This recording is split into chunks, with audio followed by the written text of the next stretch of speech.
Hello and welcome to module number 4.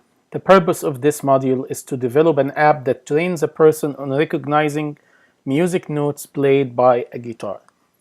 This is a more involved app than the ones we created in modules 1, 2, and 3, but we're going to apply the same steps, 3 steps app development process in an iterative fashion, and we'll go from this vague statement until we complete an app like we did before.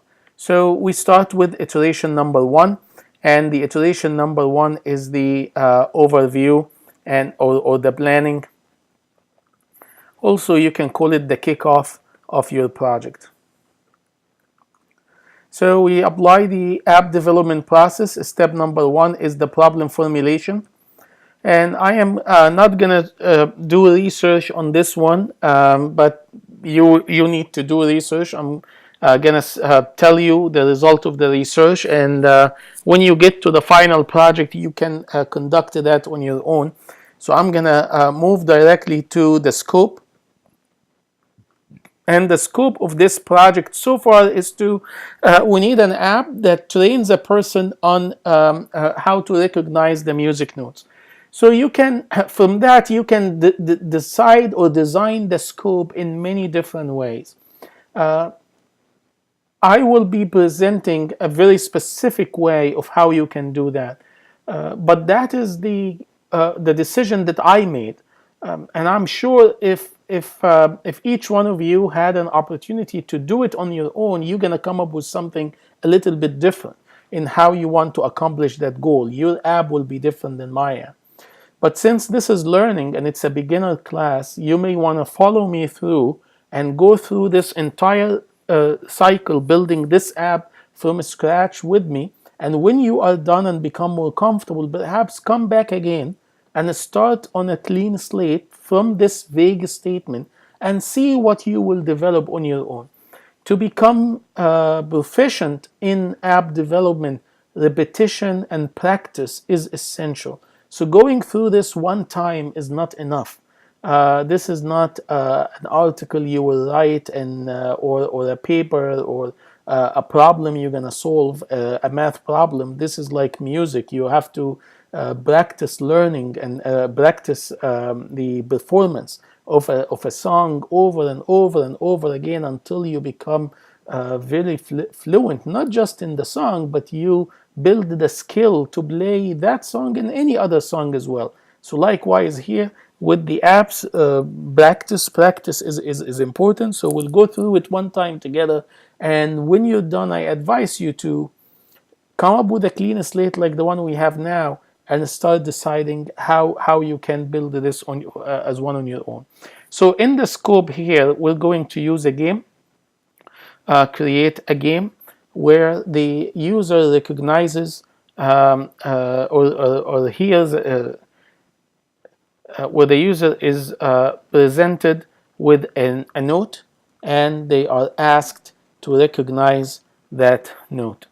If they recognize it correctly, they get a point. If they don't recognize it correctly, I'm not going to deduct any points, but that's another area where you can have your own variations.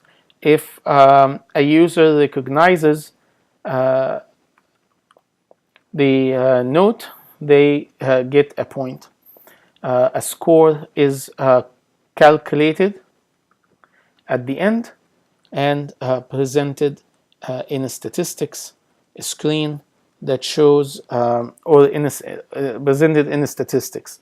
In addition, the app should provide opportunity for the user to learn how to play the game and practice the different sounds. Good. So how are we going to test it?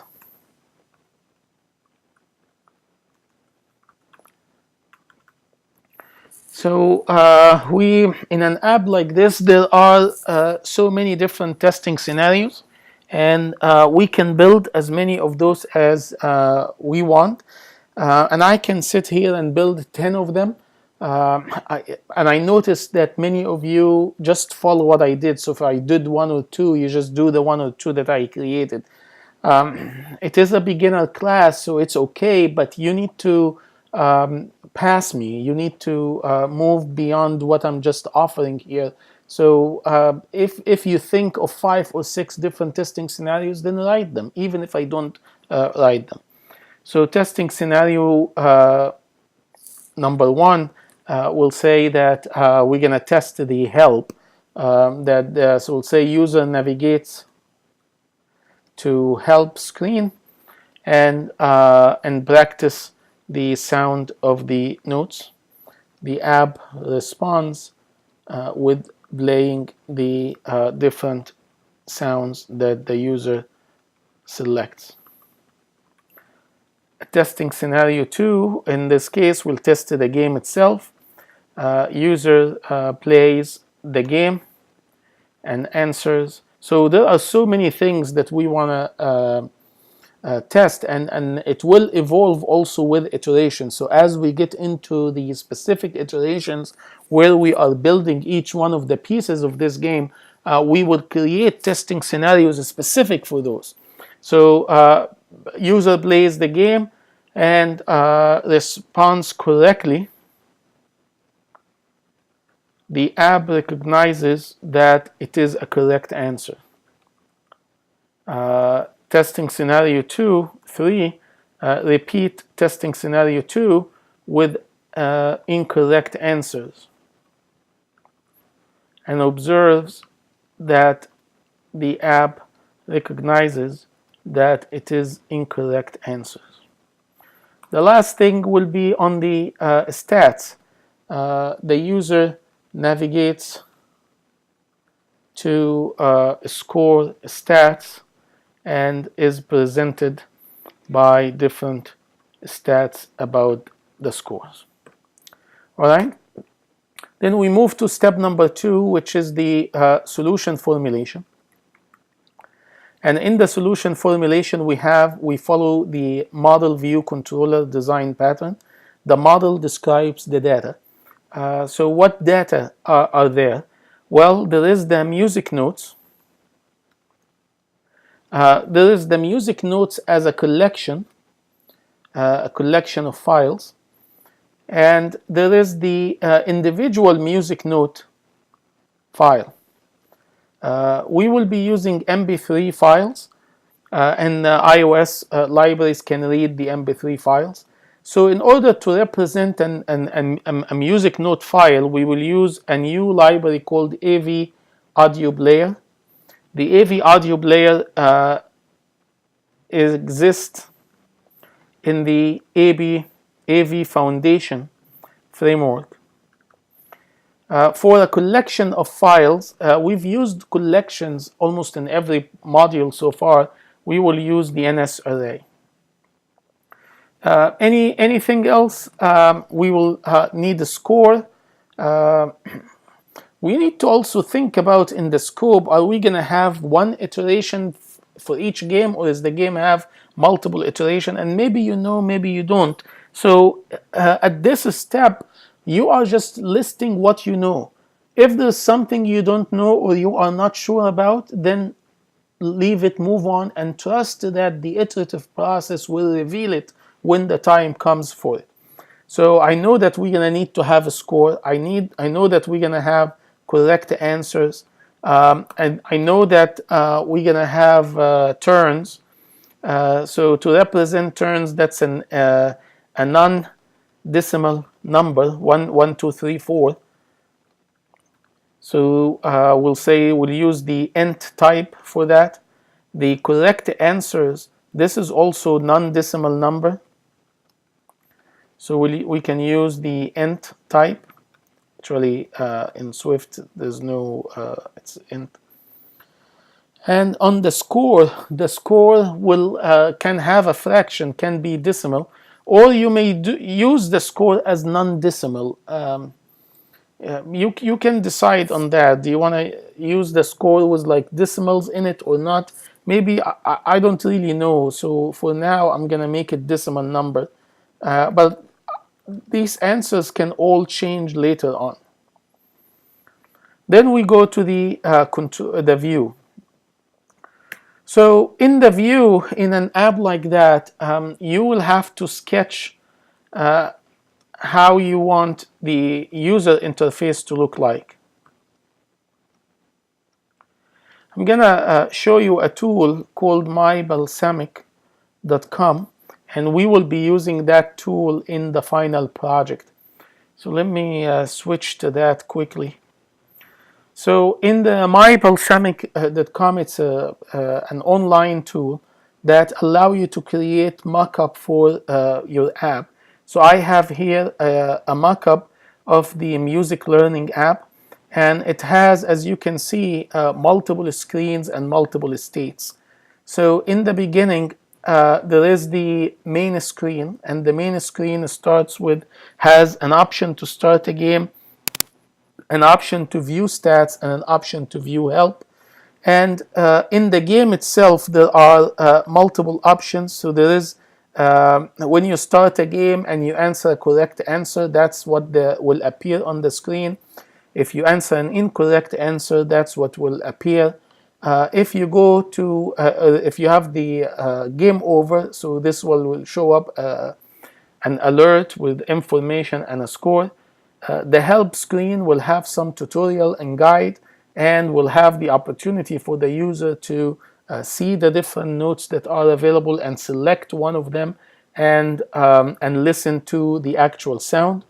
And then finally, there is a score or statistics, and I'm focusing here on 4 different statistics: highest score, lowest score, number of games played, and current score. And this mockup exists on Blackboard, so you can download a PDF of that mockup. My Balsamic, I have to invite you. If you have an account, you can create one. If you don't, I will invite you on the final project and set up a final project for you. So we'll say that for the view, see the mockup file, and then we move to the controller.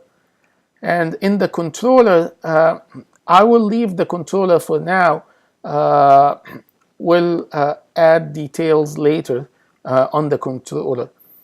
Then we move to the last step, which is the solution implementation, where in this step we basically create the iteration plan. So iteration 1 is planning and kickoff, which is what we have right now. Iteration 2, this will be project setup. And these two are kind of constant all the time. And you will probably do that very quickly in the beginning, and then you use whatever time you have to distribute over the remaining iterations. So I will say in iteration number 3, set up the app navigation. Since I already know how many screens I need, I'll set up the navigation in the beginning. It's something easy. We have done it before, so we'll just start with, I always follow that. If there is part of the problem that you know, do it first. It gives you confidence. You have an app that is working, and then you can move on and do other things. Then we'll go to the help screen. Set up the help screen. And this is part 1. So part 1 is setting up the project, the app navigation, and the help screen. Then in iteration 5, we'll set up the game screen, but the game screen has multiple phases. So we'll start with game screen, and then we'll say in the beginning we just want to manage playing or the sound, or play random sound. And then in iteration 6, we're still on the game screen, and then we can decide whether the answer is correct or not, or evaluate evaluate user answer. And then in iteration 7, maybe we can still continue with the game screen and animate response to user, or animators, or display feedback, or display feedback to user. Or maybe you can, I'll include that in iteration 6. So 5 and 6 will be your part 2. And then in iteration 7, we'll calculate the score. So that's still in game screen. calculate the score, and calculate the score in the game. Calculate the score, and then you have iteration 8, and in iteration 8 we'll do the stats screen, and then in iteration 9 we can do some enhancements. So part 1 will be iterations 1, 2, 3, 4. Part 2 will be iteration 5 and 6, and part 3 will be iterations 7, 8, and 9. So this is the app planning, and in the next video we'll do the project setup.